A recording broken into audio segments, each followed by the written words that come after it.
The Broken Promise. Why Black women's education isn't translating to economic power. Good evening, everyone. Welcome to the Soft Girl Era podcast. I'm your host, and today I'm absolutely electrified to share insights from my recent conversation with Catrina Clark, a visionary economist, fearless advocate, and one of the most compelling voices documenting the economic reality of Black women in America today. Catrina isn't just analyzing data, she's transforming how we understand success, power, and resilience in a system that wasn't built for everyone. Through her groundbreaking research and unflinching truth telling, she's creating blueprints for a more equitable economic future that honors everyone's contributions. What struck me most deeply about my conversation with Catrina was how she shatters our most cherished myths about success and advancement in America. We've all been fed the narrative that education is the great equalizer, haven't we? That sacred promise whispered to generations: study hard, get those degrees, and the doors of opportunity will swing wide open. But what happens when that promise is broken? When the social contract is honored only for some? Here's a truth that should shake you to your core. Despite being the most educated demographic in America in terms of college enrollment and graduate education, Black women continue to face disproportionate unemployment and severe underrepresentation in leadership positions. Let that contradiction wash over you for a moment. The most educated group is simultaneously the most economically vulnerable in profound and disturbing ways. The data Catrina shared is not just concerning, it's damning. This past April, Black women lost 38,000 jobs while their unemployment rate jumped a full percentage point to 6.1%. That's not a minor fluctuation, it's an economic earthquake that targeted one specific demographic while leaving others relatively unscathed. It's as if Black women exist in an entirely different economy, playing by different rules, facing different consequences. This reality fundamentally challenges everything we've been taught about how the system is supposed to work. Get educated, work hard, and you'll succeed. But for Black women, the equation isn't that simple. The rules of the game change, and the playing field isn't just uneven, it's often deliberately tilted against them. As Catrina explained with piercing clarity, we're witnessing a fundamental disconnect between achievement and reward that simply doesn't exist for other groups. Black women are doing everything right according to conventional wisdom, yet the returns on their educational investments are consistently diminished. This isn't coincidence, it's by design. This isn't just about individual experiences or isolated incidents, it's systemic and pervasive. When we examine leadership positions across corporate America, Black women hold just 4% of C suite positions. 4% in 2025. Let that number echo in your consciousness for a moment. 4%. How is this possible in a country that prides itself on meritocracy? But here's where the story transcends tragedy and becomes a testament to the indomitable human spirit. In the face of these barriers, Black women aren't simply accepting the status quo. They're not waiting for permission or recognition. They're creating entirely new pathways to success and economic empowerment that bypass the very systems that have undervalued them. One of the most revelatory insights Catrina shared was about the extraordinary growth in Black women's entrepreneurship. Between 2017 and 2024, businesses owned by Black women increased by over 40%, outpacing every other demographic group in America. Today, nearly 2.7 million businesses in the United States are owned by Black women. This isn't just impressive, it's revolutionary. When traditional systems fail to recognize and reward their talents, Black women are building their own tables rather than begging for seats at existing ones. They're not just surviving, they're reimagining what success looks like on their own terms.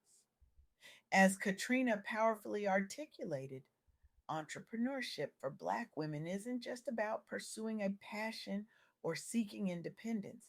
It's often an economic survival strategy in response to workplace discrimination, wage gaps, and limited advancement opportunities.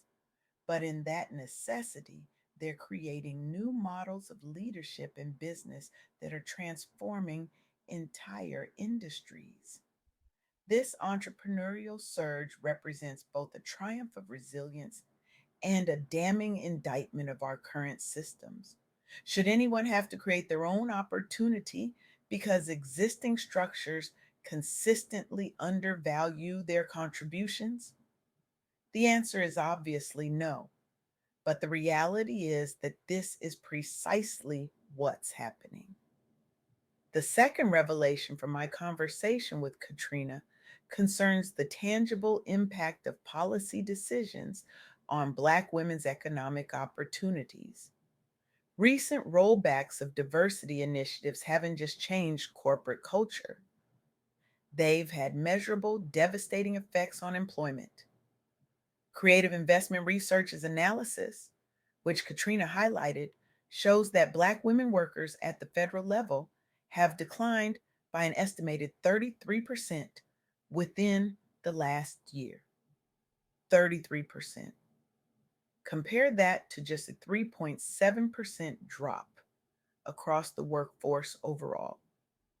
This isn't coincidence, it's causation, and the implications are profound. Economist William Michael Cunningham's research established a clear link between anti DEI policies and Black women's employment decline. His team has been tracking employment trends by demographic groups, noting that Black women's unemployment has been rising steadily since February 2024, coinciding directly with changes in federal diversity policies.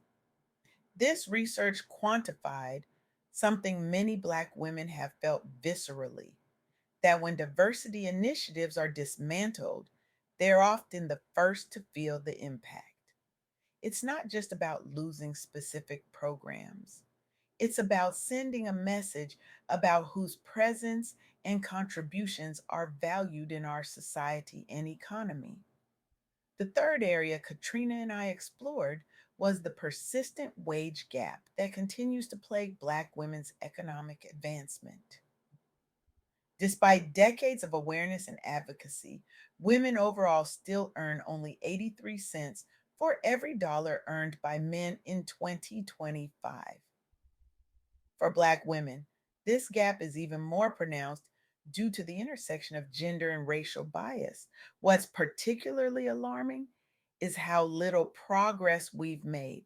The gender pay gap has moved just 4 cents since 2003, 22 years, and we've barely moved the needle. And the situation actually worsens as women age, creating compounding disadvantages in wealth accumulation and financial security over a lifetime. Organizations including Pay Scale Research, NJBIA, and Pew Research have consistently tracked this data, showing the persistent nature of wage inequality. Their research has identified key contributing factors, including occupational segregation, the motherhood penalty, and lack of pay transparency that particularly affect Black women. As Catrina noted with devastating precision, when we talk about the wage gap for Black women, we're not just talking about smaller paychecks.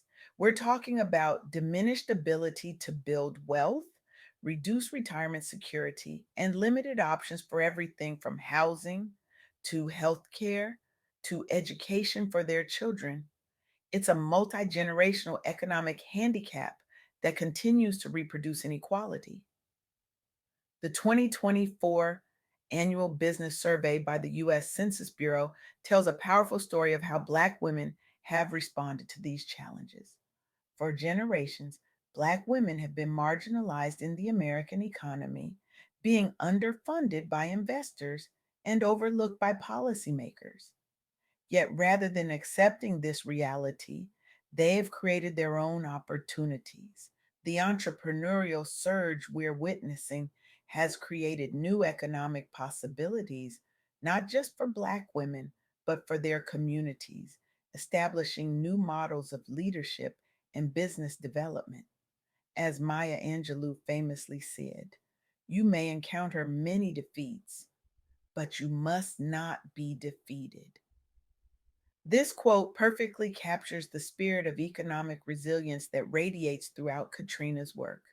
Black women are refusing to be defined by systems that weren't built for their success. There's a powerful affirmation that resonated throughout our conversation. I am not defined by systems that weren't built for me. I am defined by my ability to create new systems that honor my worth. This mindset shift from victim to creator is transformative, not just for individuals, but for our collective understanding of economic power. So, where do we go from here? The data shows us the problem with crystalline clarity, but awareness without action is just spectating injustice. I challenge you today, regardless of your position, your industry, or your background, to move beyond passive acknowledgement to active disruption of these patterns. If you lead an organization, examine your hiring practices, promotion patterns, and pay structures with unflinching honesty. Are Black women advancing at the same rate as others? Are they being compensated fairly? Are you creating an environment where they can thrive rather than just survive? If you have power, privilege, or platform, how are you using it to amplify Black women's voices and create pathways for their economic advancement? Your silence isn't neutrality, it's complicity in maintaining systems that continue to marginalize and undervalue their contributions. And if you're a Black woman navigating these challenges, know that your worth isn't determined by systems that weren't designed to recognize it. Your resilience in creating new pathways isn't just survival, it's revolutionary, it's world changing, and it deserves to be celebrated, supported, and emulated. The economic empowerment of Black women isn't a niche issue, it's fundamental to creating a truly equitable society. When Black women thrive economically, communities thrive, businesses thrive, innovation thrives, we all thrive. Let us leave today with this understanding. Education alone cannot dismantle systems of inequality. We need courage to confront uncomfortable truths. We need commitment to creating new economic realities. And we need collective action to ensure that Black women's brilliance, creativity, and leadership are fully valued and rewarded. Because a world where the most educated are the most economically vulnerable isn't just failing Black women, it's failing all of us. And we must do better. Thank you.